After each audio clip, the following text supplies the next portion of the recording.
Today on CityCast Portland, we're talking about Multnomah County Chair Jessica Vega Pederson's stern warning to our struggling and underperforming ambulance service, Portland Public Schools agreeing to sell its headquarters to the Albina Vision Trust, and former Mayor Sam Adams attempting to make yet another political comeback. Joining me on this week's Friday News Roundup are KBOO News Director and host of the weekly talk show The Gap, Althea Billings, and our very own executive producer, John Notarianni. It's Friday, February 23rd. I'm Claudia Meza, and this is what Portland's talking about.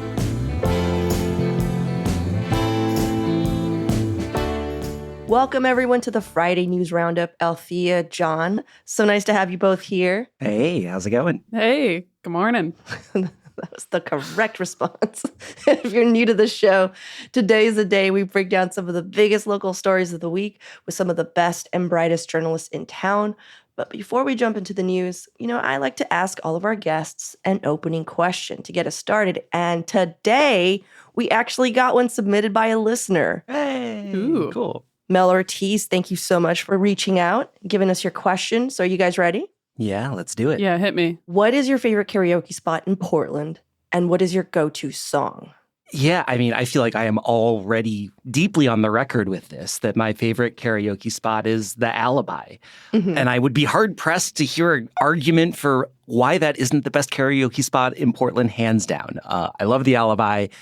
And I would say that my go-to karaoke song is going to be Modern Love by David Bowie. Ooh. That's a good one. You heard me do that before, Claudia. I heard you do David Bowie, but it wasn't Modern Love. Oh. It was like, dun, dun, I'm an Alabama. Oh, that's right. Yeah.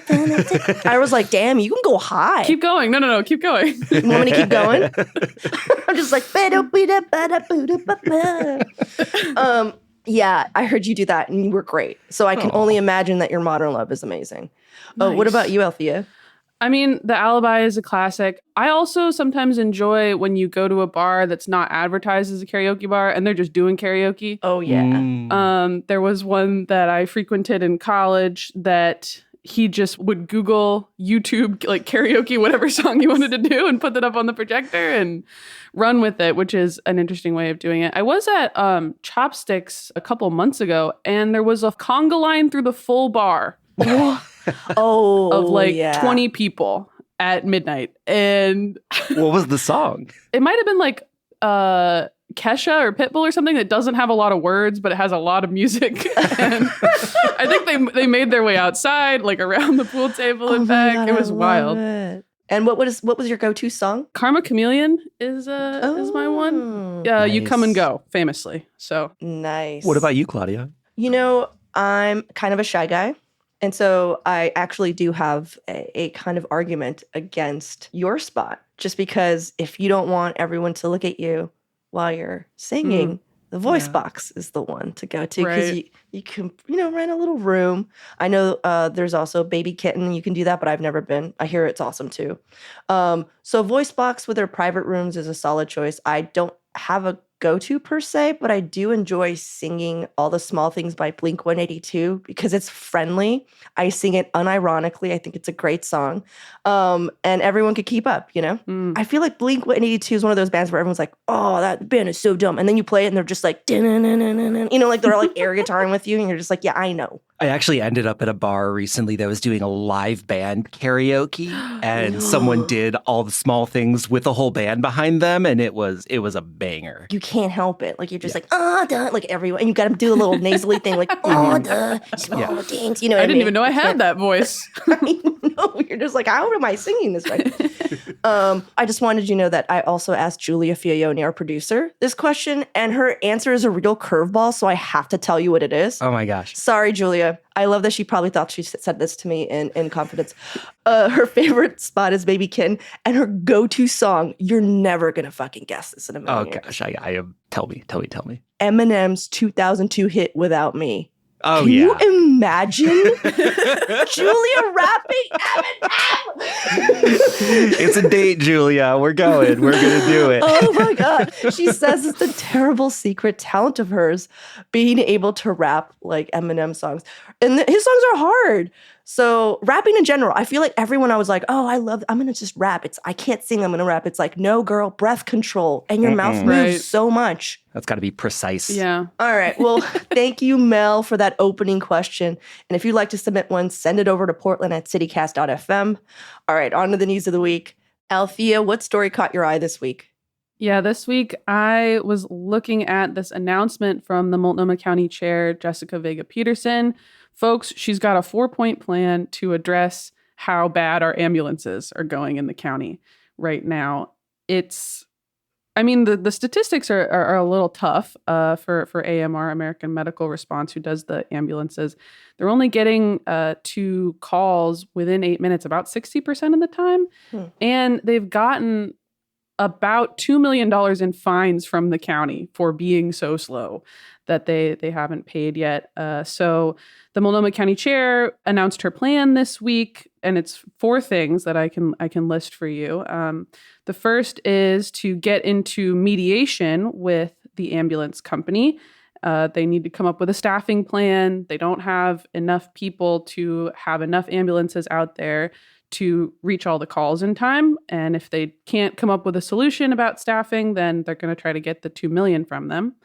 Her second part of her plan is to open the county ambulance service plan 2 years ahead of schedule. So that's something that every county has to have in the state, where they basically tell the state, hey, here's how we're going to respond to emergencies. And so they want to reopen that early so they could potentially make changes. And then points 3 and 4 are kind of, let's just ask around and see what people should do. But the third part is asking Portland and Gresham fire departments to see if they could help respond to more of those calls. And number 4 is convene experts and see what they think ought to be done about all this. We've been talking about this for a long time. Like, it was at least a year that this has been on the radar. And like, I'm glad that, leaders are taking this seriously and are starting to make some statements that are public commitments.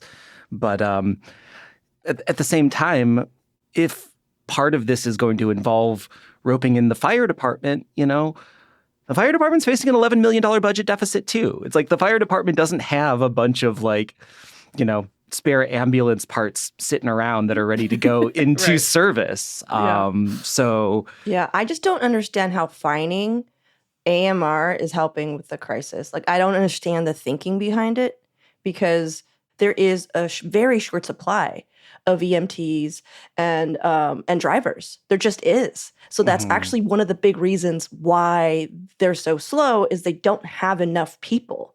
I mean, what's so sad is whenever we talk about this, I feel like it's hard to differentiate between the company and the people doing the work, because the people doing the work are doing the most thankless job. They're getting paid almost nothing, and they're so good at it. John, I had to go to the hospital. I just randomly fainted, and it was just random. And I had to call an ambulance, and it was AMR, of course, and they were the nicest, the people that you would want to see when you're in that position. Yeah. I couldn't imagine a better 2, women that were there to make sure I was okay. And they're the ones who are just because I was I guess I'm fine now. And they're we're going to take you to the hospital. It is your right, but and I was okay. Yeah. Right. I was looking back at some of our notes from when we talked about emergency services last year. And AMR had looked at a policy that would send paramedics back out at the very end of their shift. This was one of the ways they were trying to do it, of just being we're going to tack on another run or another couple runs for you. I mean, this didn't actually happen because the union was what the fuck? But, which, valid, yeah. So, Althea, I don't know if you mentioned it, but this whole thing that we have with Multnomah County where you need 2 paramedics instead of just 1 paramedic, 1 EMT, and I think that's a big point of contention, that they're saying we don't need this.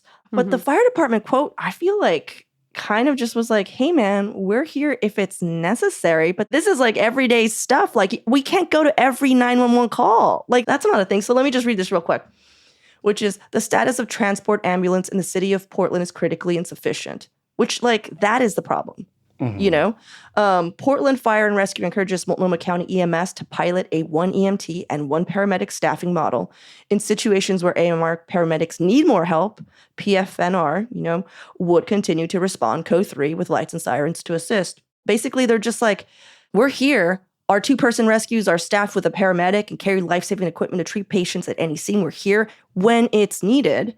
Like, if they came for me when I passed out, it would have been ridiculous. Like, that's not what is needed. Yeah. I feel like it's just really confusing what the county is trying to do and get out of this company that is basically saying we're at capacity and this is where it is. At a certain point, it's like, should we contract with a different company? Should we start thinking like more creatively about what we have and how we can use stuff rather than just like, I'm going to fine you? That doesn't make any sense. Yeah, I kind of interpret that to be, I mean, because what they were saying about this mediation is that it's iffy if they'll collect on those fines that they've levied. So I think that it is about the county getting leverage over AMR and trying to get them to adopt strategies that the county's talked about before. Like Jessica Vega Pederson brought out that AMR could be subcontracting out some of these things, or because there is this paramedic shortage, like you mentioned. But she's held pretty firm on the idea that the 2 paramedic model is really important and that going to something that, you know, the 1 paramedic, 1 EMT thing that you're talking about is how it goes in Clackamas and Washington County, but they also have all of their fire departments going to all of those calls instead of ones that are just for an ambulance. And Pederson says that that's how we get good outcomes, but then it's like, how are we going to get good outcomes if nobody's going within 8 minutes to begin with? So that's a whole thing. Yeah. I'm not seeing the immediate solution, but Pederson has like very much stressed that, you know, AMR has kind of been sitting on a good bottom line and that, you know, there's this paramedic shortage, but their proposal to try to get the fire department involved is putting more burden on the taxpayer. And yeah, like John mentioned, the fire department is already up to their eyeballs in everything they can handle.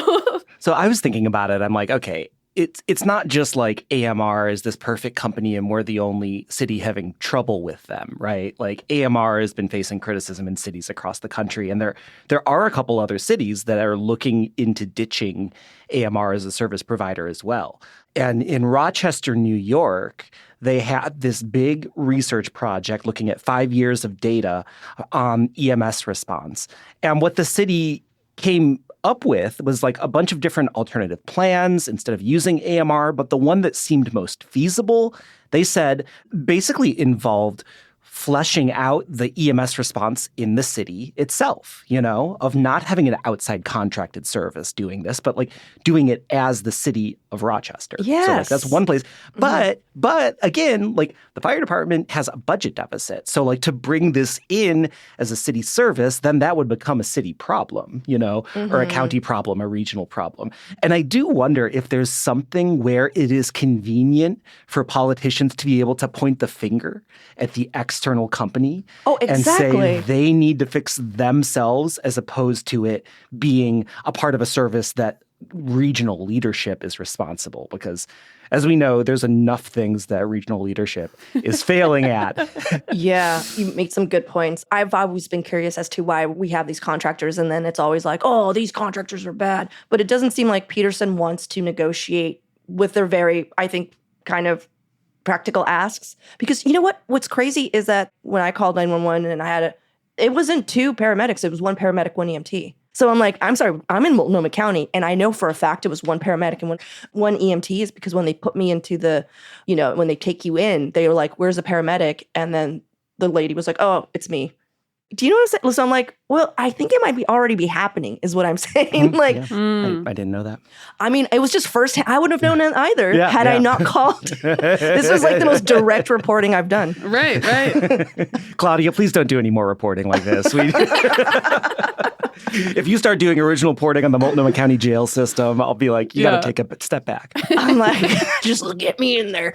Sorry, Althea, what were you going to say? Oh, I was going to say, I found it interesting to figure out what the difference between a paramedic and an EMT is, because I think kind of like in conversation, I've used them interchangeably. But it's interesting what the difference is, where like a paramedic is basically an EMT with more training after some cursory research. Here's an important difference. Paramedics can perform tracheotomies. EMTs are not allowed to do that. So in all of those movies where somebody's choking on a plane and they got to get the ballpoint pen out, you need a paramedic for that. But they can also do some more like advanced stuff than EMTs can, who are kind of more on the basic life-saving kind of thing. Well, I do want to say that no matter what, I don't know if people know this, but most of the health insurance doesn't cover whatever your ambulance is in your county.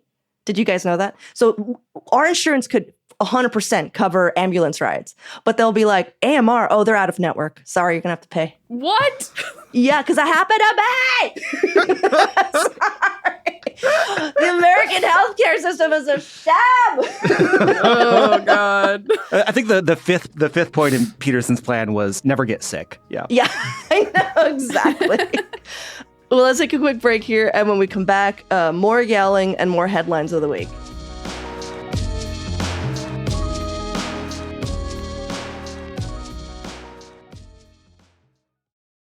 So, John, what are you looking at this week? Yeah, this story comes from Jayati Ramakrishnan over at the Oregonian, taking a look at Portland Public Schools headquarters and a new agreement to pass it on to Albina Vision Trust. The school board voted this week to sell the district's old headquarters to this nonprofit. If you remember, Albina Vision Trust is really trying to redevelop Lower Albina, this neighborhood that had been the historic home of the Black community. And this parcel of land, which had been the PPS headquarters, has really been at the center of these conversations. It's kind of like that nothing zone just north of the Broadway Bridge on the east side of the Willamette. I mean, obviously people work there, but from the street, it's just this area where it feels like there isn't a lot going on. And the idea of this group finally getting closer to having permission to redevelop that land is really, really exciting. And the thing that really struck me about this is this nonprofit, it sounds like they're basically facilitating this whole thing for the school district, right? Yeah. They're the ones that are figuring out how to make all of this happen, where the district has known for a long time that they wanted to offload this parcel, and Albina Vision Trust is coming in and being like, let me take your hand, honey. Let me walk you through the process. We're going to make this real easy for you. And the whole idea is kind of taking advantage of the Portland real estate market, which is sort of screwed right now. At least commercial real estate is screwed because of all the vacancies since the pandemic. So yeah, I mean, there's a lot more intermediary steps that need to happen before this becomes a reality, but I think it's just a really cool project. One of the first things when I read through and I got the same impression you did, John, and I was just like, it's so sad to know that a nonprofit seems to have more money than our Portland school district. That was the first. I was like, oh my God.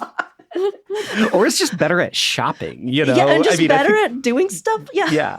Is able to come up with a plan. Yeah, is able to come up with a plan. You're right. That is the center of this. Oh my God. Because this has been a long process for the school district. They've just been, hemming and hawing about this for a long time. It's been we need to figure something out about this building.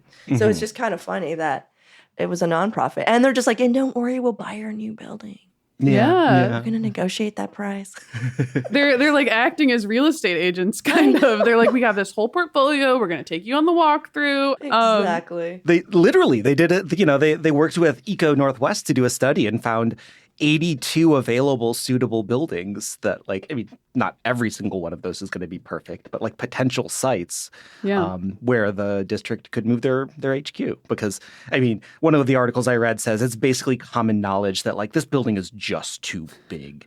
These facilities are way too expansive for what the school system needs right now. Yeah. And it's a terrible building that's burning a hole in the pocket of the school district, which I thought was really interesting. So, it's cool to see. I don't know if saying that the stars align, because it is, it is the work of a lot of people, but there's also market forces that are now making this happen. Tear down this terrible building, get PPS into something cool, probably in the downtown area, and, righting historic wrongs, no less. Pretty awesome. Yeah, it just feels so much like a win-win. Can I give you another piece of direct reporting?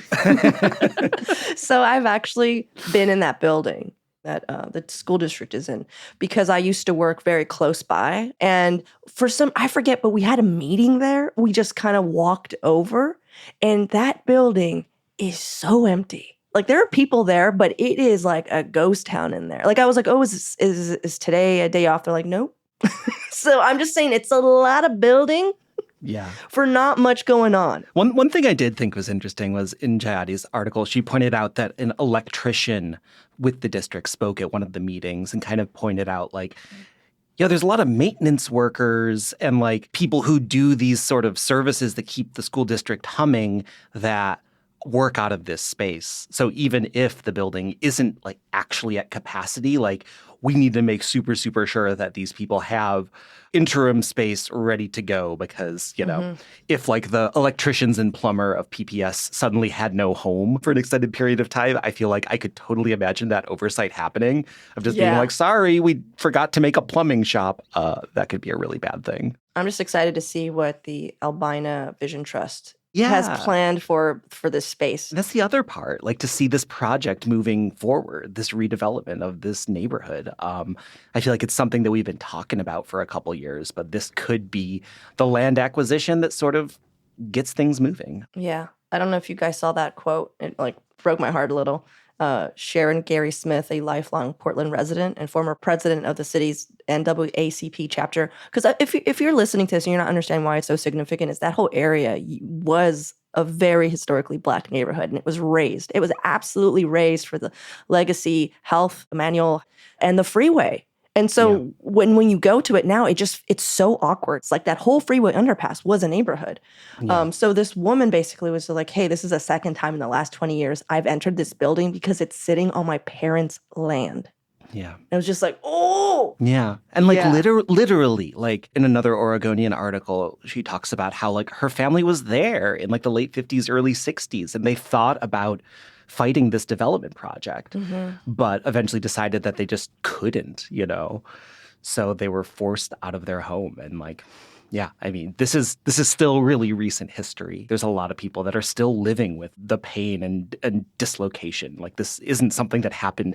I mean, I guess you could say it happened a generation ago, but those people are still here. And it's not just that, it's the effects, you know, all of that lost wealth. But yeah, I'm glad they're getting that space back. And I'm really like genuinely excited to see what they're going to do. Yeah. Well, thank you, John. Before I jump into my story, I just wanted to give a quick update. You know, we tape these the day before that you hear them. We're taping right now, Thursday morning. And we just got some breaking news that the Oregon Democrats have agreed to enact stiffer criminal penalties for drug possession than they initially planned. That was always on the dock. I believe it was like House Bill 4002. And if you're wondering what's going on, I mean, they were trying to essentially amend Measure 110, which decriminalized pretty much all drugs. But they were negotiating back and forth with the Republicans with like how many days. And so they were trying to say like, okay, you know, if you're caught with small amounts of drugs like fentanyl, meth, or heroin, you have to go to jail for 30 days. But now they're saying it's going to be 180 days. This hasn't been voted on yet, you guys. It's just what they're talking about. But maybe by the time we air this, it might be voted on. But the thing that I'm also just like, is that it weakens the provision that would have required police to offer to connect people to services. And that was the whole point of Measure 110 was like, hey, let's stop criminalizing and like actually get them to services. What wasn't happening was that part. So I feel like we're just going back. It did seem like it was inevitable that something was going to make it through this legislative session. According to some reporting I'm reading from Dirk Vanderhart at OPB, it looks like even though this hasn't gone up for a vote, leaders are saying that they're confident they have the votes to get it through. I mean, I agree something needs to happen, but going back to a plan that wasn't working, and especially when they're just like, oh, by the way, we don't have any room in the jails. No room in the jails. No public defenders. Let's like, get more cops. Do we have enough of them? People can't seem to agree. No. I'm sorry. It's just. So if you get caught with small amounts of drugs, you have to become an EMT driver. Okay, that's something. You can get them in the ambulances. You can get them out there helping people in the community. I mean, it's a surefire plan. You have to perform CPR. I mean, it seems like the only solution. Yeah. Well, I'm sure more will come, more will develop. But my story this week actually comes from Willamette Week's Sophie Houdingen Peel. She reported that there is a dog. Did you know about that, Althea? No, please. Whenever she gets a text, she can't help it. She'll be like, Houdingen. I've started doing it too. Thank you, Sophie. I know. She's like, don't start. You won't be able to stop. Anyhow, she reported that there is talk that former Portland Mayor Sam Adams is preparing to run for a seat on the Multnomah County Board of Commissioners because the county board clearly doesn't have enough drama Also, he's hired an attorney to contest the details of his abrupt departure from City Hall last year. So it's like a little double whammy. And if you're new around here, Sam Adams served as Portland mayor from 2009 to 2013, and he was generally liked. He was an openly gay guy, which was a pretty big deal at the time. 2009's crazy year. And he could have easily still been our mayor, honestly, if he hadn't got caught up in a scandal involving an 18-year-old intern by the name of Beau Breedlove. And there was also unsubstantiated implications that they had started their sexual relationship while Beau was only 17. And again, not confirmed, all rumors, but yeah, all that tanked him. And since then, he's worked at nonprofits in DC, but he came back in 2020 when he tried to run unsuccessfully for city council. And then a year later, Mayor Ted Wheeler was like, hey, man, come here, top aide. Mm-hmm. He was in City Hall for up until last year. And let me tell you what happened is that the two had a big falling out and Adam left. But both parties have two different reasons for his departure. Wheeler told the press he forced Adam to resign after receiving multiple reports that he was bullying women at City Hall. And Adams stated that he resigned on his own accord because of ongoing health issues. And now that Adams is aiming for that county seat, he knows he's got a pretty black mark on his record, being labeled a bully of women and also someone who got fired. So that's where his new attorney comes in, and Adam alleges that Wheeler's office purposefully failed to disclose an email to press that showed Wheeler signing off on Adams' drafted resignation letter 3 days before Wheeler told the newspaper that he forced Adams to resign. And again, this was a draft letter, and Wheeler was just like, great, thank you, So now Adams is trying to get that on paper because the email does exist and the timeline Adams is referencing is correct. He's convinced that this will improve his chances of winning the county seat. So what do you guys think? I mean, I think it is undeniable that Adams is a skilled political operator. He knows how Portland works. He's been around in enough capacities. But this whole thing on the back and forth with Wheeler about like whether he was fired versus whether he quit, like to me, it just seems like such a sideshow because like regardless of whether he quit or was fired first, like we do have documentation that people beyond the mayor who have worked with Adams have said, I'm quoting from, I believe this is a Willamette Week article, Adams' behavior is condescending, unprofessional, and so rude that she left the meeting in tears. That was the deputy city attorney, right? Like there are documented instances where like people credibly say like, he was a real jerk to me, So I don't quite understand what he's trying to achieve by like getting in this little tit for tat with Mayor Wheeler. I have direct reporting. Again? I'm not joking. I have direct reporting. I forgot about Claudia this. was the email. I was the email that was sent. No. Okay, you guys, again, this happened to me. It involved Sam Adams, and we were at a party, a mutual friend's party, and he rented frosé machines. And so I hadn't seen this particular friend of mine, Corey, in a while. And so while I was getting frosé, he's like, hey, what's going on? We were talking like, he's this Alaskan photographer, fisherman. He was telling me what he was doing. And I was slowly pouring. And behind me was Sam Adams going, oh, can you guys move? And I was like, oh, yeah, so sorry. I'm so sorry. Here's your free frosé. Let's not let you wait one moment. Yeah, maybe we were chatty Cathy's in front of the frosé machine, but it was just so funny because we're just like, dude, it's a party. Calm down. It's free frosé. You want mine? There were different ways that you could go about being like, hey, man, I would have been like, I'm going to scooch. I'm just going to scooch right. You know what I mean? Yeah. There were different options that man had at that moment. I do think it's interesting. I mean, and again, we should say that this is like not officially confirmed. Willamette Week reached out to Adams and he didn't officially confirm that he's running for the county seat. But, when the council expanded, I feel like our in-joke was like, oh, cool. So Sam Adams is going to run for city council again. It just sort of felt like a foregone conclusion that he was going to be running for city council. And the fact that it looks like right now he's going in a different direction and running for a county office instead of a city office, I think is interesting. My thoughts on this. Number one, Portland is a small town. Mm-hmm. Sometimes we forget this. You never know what drink machine you might find an elected official by. That's true. I can see the headline now, Adams' campaign marred by frosé scandal.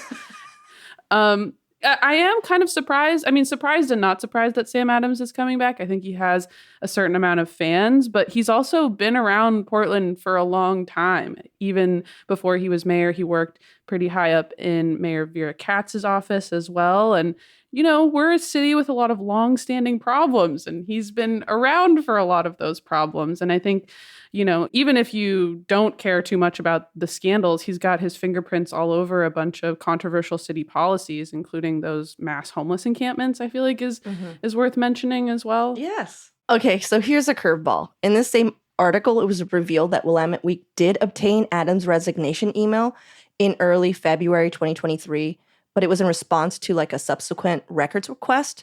So that didn't come until after the story broke, meaning they didn't get Adams' resignation email until like after Wheeler said, hey, we fired him and he's a bully and all that. So that's also fueling Adam wanting to get that timeline straight, because that could also prove that City Hall was purposefully trying to create their own timeline and burying this email. So no matter what, this is all shady, but I just don't see a scenario where like Adams comes out of this smelling like roses and frosé. You know what I mean? Mm-hmm. Well, I remember like the week that his resignation broke and everybody was like, Sam Adams is resigning? Yeah. Of his own, he's going to the coast to get fresh air? I know. It's just, there's no way. Everybody was like, sure, that's what's happening. Good for him, I guess. We'll see what it's actually about, It wasn't until a week later that Wheeler was like, yeah, he was bullying people, and so we had to force him to quit. Yeah. I'm just curious why Willamette Week chose to be like, nah, not worth mentioning the timeline that the mayor is proposing. It's not fully correct. Once they did receive those, all I could think is like, did they not see it?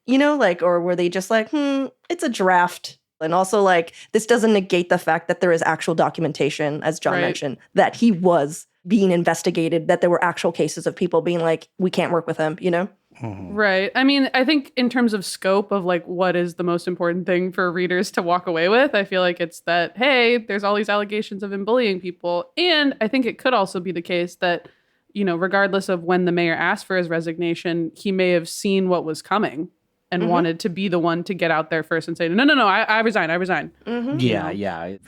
That's sort of how I read it too, is like, you can't fire me, I quit. I know. And it's just sad. I'm sorry. It's just, all of this is just like, oh, guys, come on. Well, yeah, that was my story. I can't believe I direct reporting all three. That has to be like a record for me. Triple crown. Oh my God. If you walk away from anything from that story, aside from what Althea said, also just know, do not stand in front of Sam Adams when he is trying to get a free frosé. No, are you kidding me? That is like any political party I'm going to from now on. I am just camping out at the frosé machine. See how kind people are. See what happens. Well, thank you everyone for listening. Thank you, Althea. Thank you, John, for hanging out with me and talking through the news of the week. Thanks for having me. Yeah, this has been fun. Thanks, Claudia. That's all for today here on CityCast Portland. Thank you so much for listening.